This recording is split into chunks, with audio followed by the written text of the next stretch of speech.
Tak ahoj, vítajte na kanáli For Organ Fun a v dnešnom videu sa pozrieme na batériovú kosačku od Ryobi zo systému OnePlus. Takže poďme na to, vyskúšame a poriadne ju otestujeme.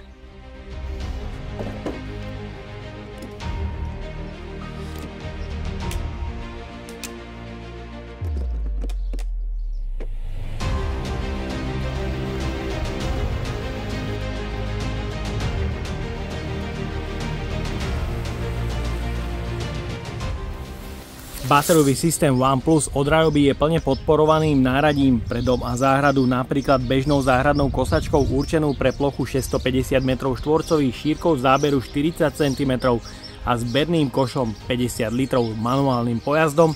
Balenie bez batérie a nabíjačky s výkonným brushless motorom v trojročnej záruke nájdeš na e-shope stahlmann.sk dole v popise pod videom. Takže poďme na to, odbalíme ju.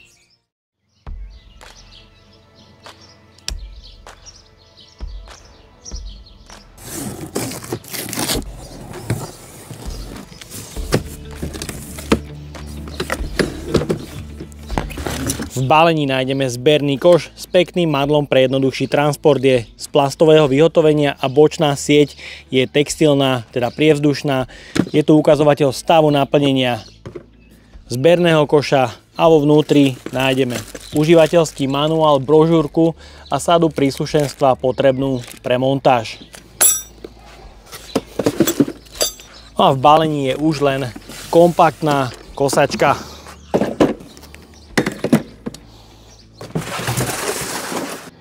Pribalené sú dve skrutky s lepidlom a kľúč pre montáž madla.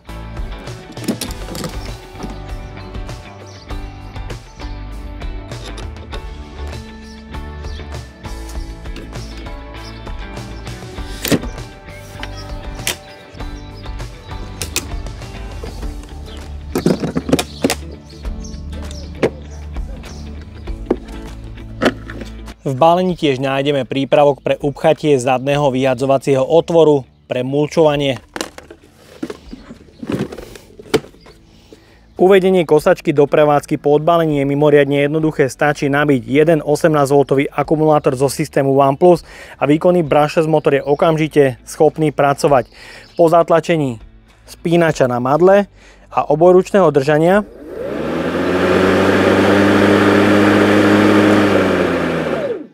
má výkonný brushless motor plynulý rozbeh pre šetrenie energie z batérie a pomerne rýchle zastavenie. Ak zájde do záberu, kde je nižšia tráva, otáčky automaticky zreguluje. Ak bude zaťaženie vyššie, otáčky automaticky zvýši, čo určite chválim. Nie je tu žiadny ovládací panel pre zvýšenie výkonu, je to kosačka bez pojazdu, kde máme iba peticu pre dva 18V akumulátory pod krytom. Je možné používať s jednou batériou, ako to budem robiť ja dnes v teste, ale taktiež používať aj s dvomi, kde sa predĺží pracovný čas, ale podľa môjho názoru je tu predpoklad aj na drobné zvýšenie výkonu, keďže je tu použitý výkonný brushless motor.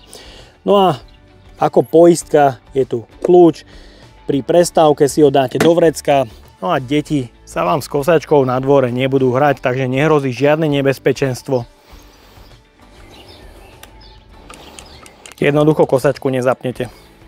Madlo je možné polohovať od 100 do 110 cm v dvoch polohách beznástrojovým systémom. Stačí odklopiť západky, madlo preklopiť, zaistiť a máte nastavenú príjemnú výšku do 110 cm.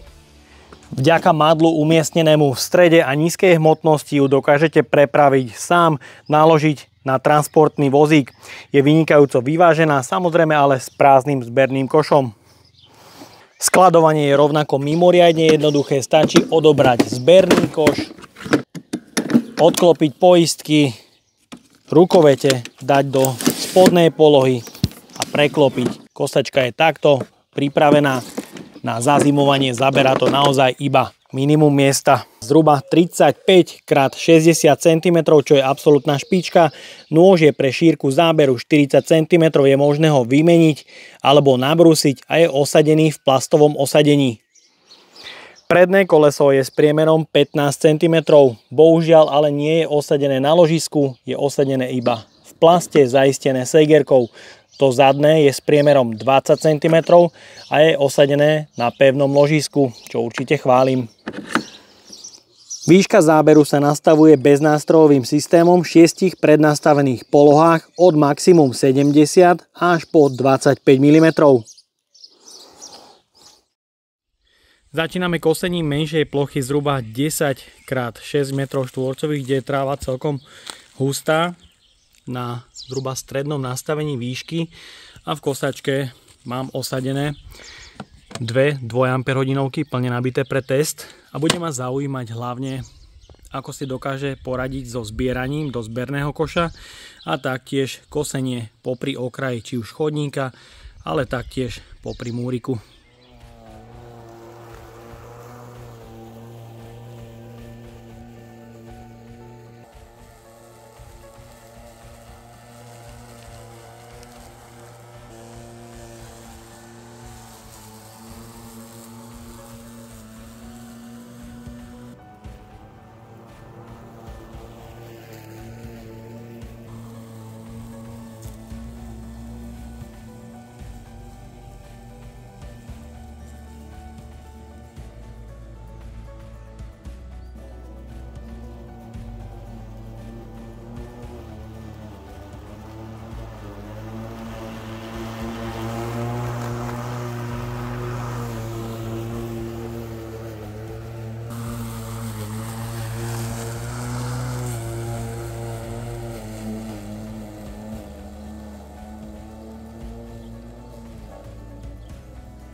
Kosačka s 2 Ah po pár metroch zastavila, spravila len naozaj kúsok, ale myslím, že zbiera celkom pekne a aj výkon mala dostatočný.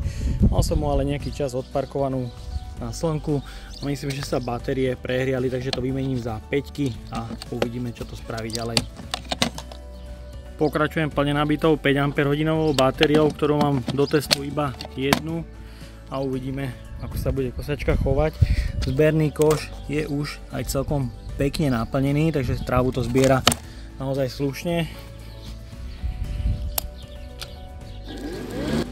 No a kosačka sa krásne zapla, takže ideme pokračovať ďalej. Skúšam robiť jednou rukou. Je počuť, ako zvyšuje výkon, keď ide do záberu.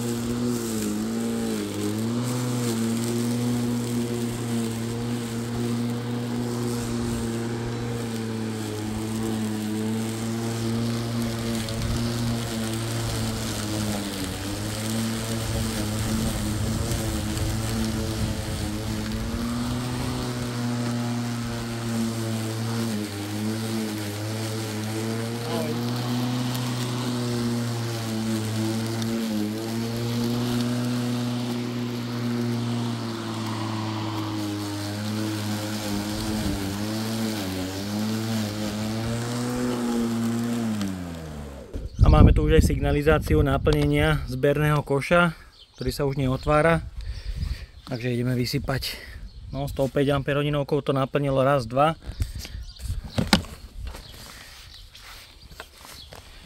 A taktiež je to už trošku zapchaté. Takže tú trávu vyberem.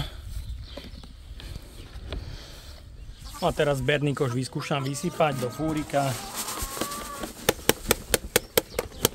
A je vidieť, že bol naplnený celkom slušne, pretože fúrik má objem zhruba 60 litrov, koš výrobca uvádza na 50 litrov, takže super.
Pozrieme sa na stav nabitia jednej 5 Ah, ktorá toho nespravila zatiaľ až tak veľa, zhruba nejakých 60-50 m2 a stav nabitia je polovičný.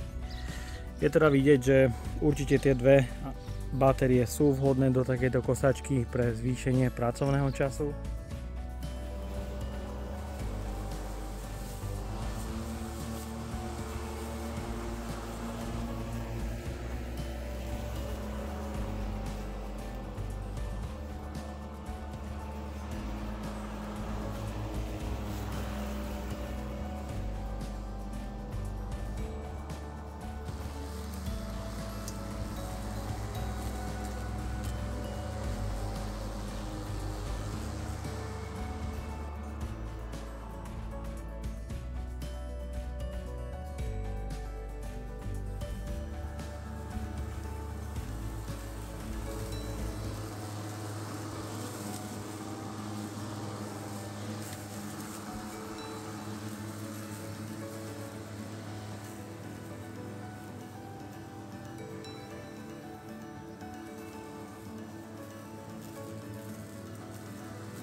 Tak a máme tu prvé zastavenie výkonného bráša z motora a batéria sa už nezopne, motor už nefunguje, pretože batéria je úplne vybitá.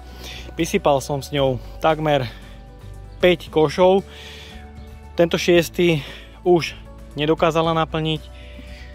Naplnenie len minimálne suchej trávy. Takže myslím, že celkom slušný výsledok na tú jednu 5 Ah batériu pokosila.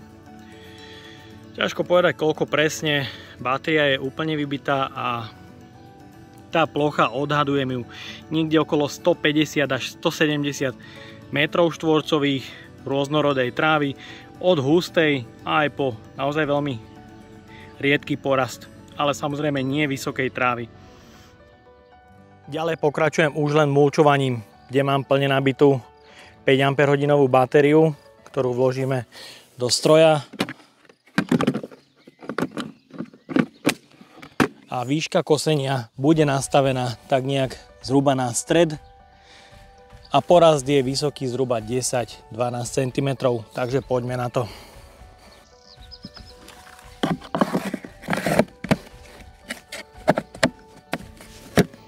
Natiahol som si aj meracie pásmo na vzdialenosť zhruba 20 3 metrov.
Tak máme tu prvé zastavenie.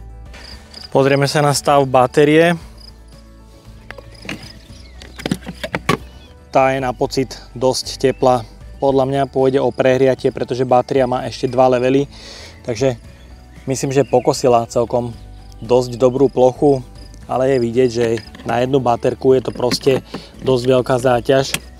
Takže určite by som odporúčal používať s 2 batériami, ak sa chce pracovať trošku v rýchlejšom tempe. Je to určite nutnosťou, s tou jednou batériou je to použiteľné na malinké plochy, ale s 2 batériami to môže byť o mnoho lepšie. Vyskúšame to znova spustiť a je vidieť, že to zatiaľ nejde. Takže si to odkrokujem. 1, 2, 3. Takže odkosilo to zhruba 75 metrov štvorcových a prišlo prehriatie batérie.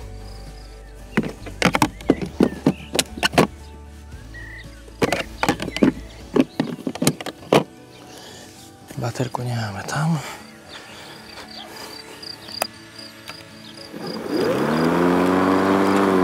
A je vidieť, kosačka bez problémov funguje, takže tá 5 Ah batéria už bola prehriata.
Je tu ďalšie zastavenie aj na dvojici 2 Ah batérií, sa už zariadenie nezapne.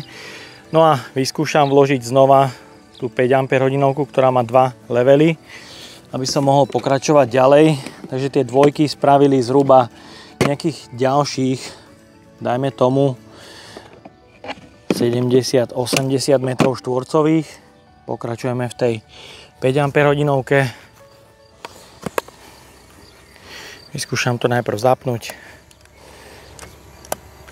Ale batéria je stále prehriata, takže už sa to nezopne. Tak je to konečná a z používania na mulčovanie je to všetko. Tak a máme tu záver, v ktorom mám z kosačky celkom zmiešané pocity. Pretože tu platí, koľko energie do toho dáš, toľko z toho jednoducho dostaneš. Ja som mal k dispozícii iba 5 Ah, kde sa ukázalo, že ak pracuješ pomaly, máš čas, neponáhľaš sa, dáš si nejaké tie prestávky, spravíš na to jedno nabitie 5 Ah, kľudne aj 140 metrov štvorcových, takého porastu nie moc hustého a nie moc vysokého na zhruba 3. nastavení výšky kosenia. Čo nie je zlé, ale ak prídeš domov z práce, ponáhľaš sa, potrebuješ pokosiť 600 metrov štvorcových, na aký je tá kosačka určená, potrebuješ tu už minimálne 4 až 6 batérií, 2 nabíjačky, tým sa cena šplhá samozrejme vyššie, ale Ryobi ponúka aj batérie z novej kategórie, ktoré sa neprehrievajú a tu by si sa mohol dostať na vyšší výkon a znova na dlhší pracovný čas. Takže tie batérie Ryobi ponúka. Kto má záujem, nech sa páči, kosačka vôbec nevyzerá zle, je ľahučká, manévruje sa s ňou výborne, má výbornú skladovateľnosť, ale jediné, čo by som vytkol, je samozrejme tá cena s tými batériami, už tam sa to šplhá k 7-8 stovkám, samozrejme podľa toho, aké batérie sa kúpia, ale tie predné kolieska, že nie sú osadené na ložisku, to je to jediné, čo by som konštrukčne mohol asi tak vytknúť a ja dúfam, že sa vám dnešné video páčilo. Kosačku nájdeš v dole v popise pod videom na e-shope stalman.sk. A odo mňa je to na dnes všetko. Ak sa ti toto video páčilo, daj like, potvrď odber a zvonček, alebo sa pripoj k členstvu, kde nájdeš kopec extra recenzií naviac. Ahoj!